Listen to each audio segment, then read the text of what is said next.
Hello dear students. In the previous class, we studied about the Krebs cycle. Now we will study the next step of the aerobic respiration, which is electron transport system. Actually, this electron transport system is responsible for processing the products which are produced in glycolysis followed by Krebs cycle. What happens to these products? These products undergo oxidative phosphorylation. Let's see how does it take place.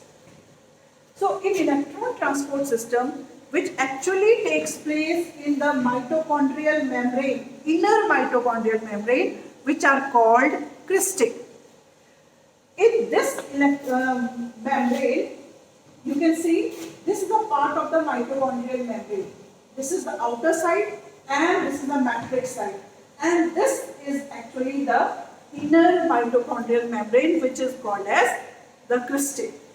In this cristae, there are at different places small outgrowths are there. These outgrowths are called oxysomes or F0, F1 particles. Actually, the ultimate phosphorylation, that is oxidative phosphorylation, takes place only at this place because they are under the control of an enzyme system, which we are going to study now. Actually, this complete mitochondrial membrane, inner mitochondrial membrane, there are 5 complexes, and these 5 complexes are controlled by 5 different enzymes. Let's see that. First one, complex 1 is under the control of NADH dehydrogenase enzyme. Then complex 2 is under the control of succinate coenzyme Q reductase enzyme, and complex 3 is under coenzyme Q cytochrome reductase enzyme, and complex 4 is under the control of cytochrome oxidase enzyme, and finally complex 5 is under the control of ATP synthetase enzyme. So this all complexes are here, and ultimately 5th complex is at this place. Let's see it in now more details.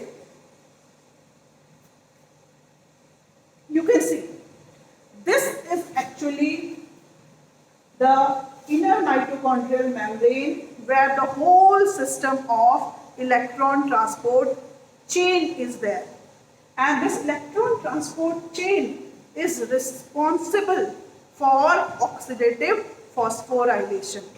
Oxidative phosphorylation means production of ATP in presence of oxygen. So let's see how the oxygen plays a very important role in phosphorylation here. Now, the products which are produced in Krebs cycle, also in the glycolysis, the first product produced is NADH2. This NADH2 enters the electron transport system here under the first complex, which is under the control of the enzyme NADH dehydrogenase. As the name suggests, dehydrogenase, it means removal of hydrogen. So this hydrogen which is removed splits into 2 protons and 2 electrons. And these protons and electrons, they are passed on to this part, which is called FMN. FMN is a type of a coenzyme, which stands for flavin monoadenine nucleotide. So this FMN passes on the electrons to FES, but it pumps the protons into the intermembrane space. Now this electron passes on here. From FES it goes to Q, coenzyme Q. This coenzyme Q does not require electron. It requires the hydrogen molecule. So for that, 2 protons enter here, and these 2 protons, they reduce into QH2, and but from QH2 the electrons are passed on to cytochrome B. This cytochrome B does not require any protons. So what happens? These protons are pumped into the intermembrane space and only the electrons are passed to the cytochrome B. And this is under the enzyme complex system, complex 3, that is coenzyme Q cytochrome reductase. Earlier here, coenzyme Q and QH2. This is under the enzyme complex 2 succinate coenzyme Q reductase. Now, from here, the cytochrome B pass on again the electrons to FES. These FES, they pass on the electron to coenzyme Q again. But as you know, this coenzyme Q does not require only electron. It requires the hydrogen molecule. So again, two hydrogen molecules, they enter here and it becomes QS2. And then, now this QS2 also passes on only electron to cytochrome B and pumps the protons to into the inner intermembrane space. So you can see that in this process, 3 pairs of protons have already been accumulated in the intermembrane space.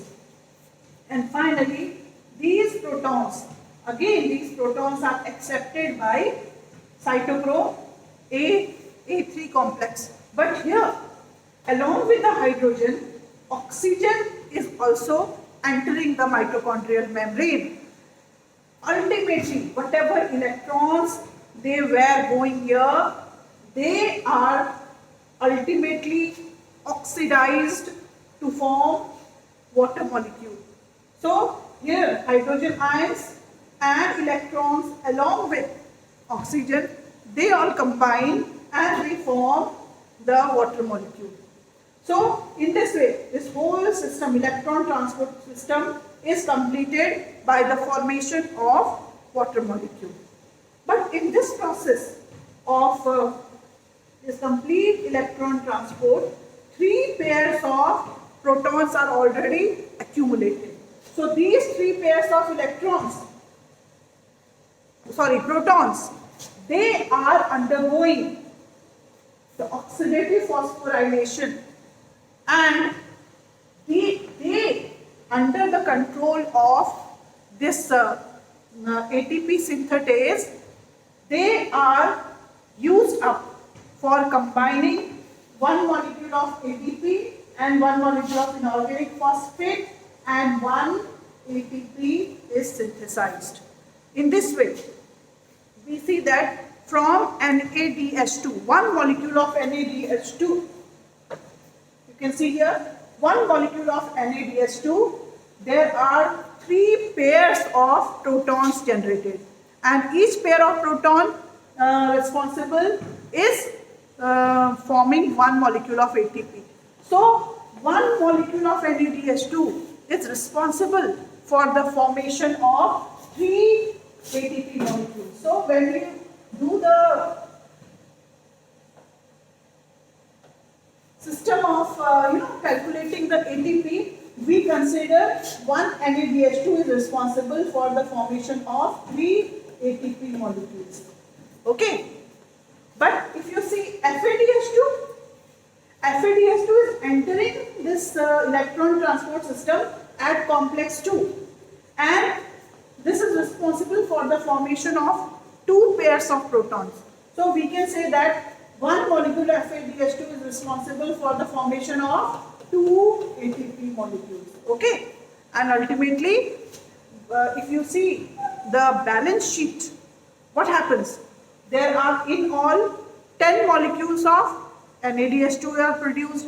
So they are responsible for the production of total 30 ATP molecules.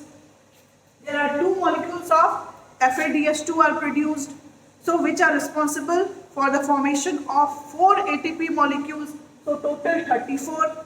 There are 2 GTP molecules which are also converted to ATP. So that comes to the production of 36.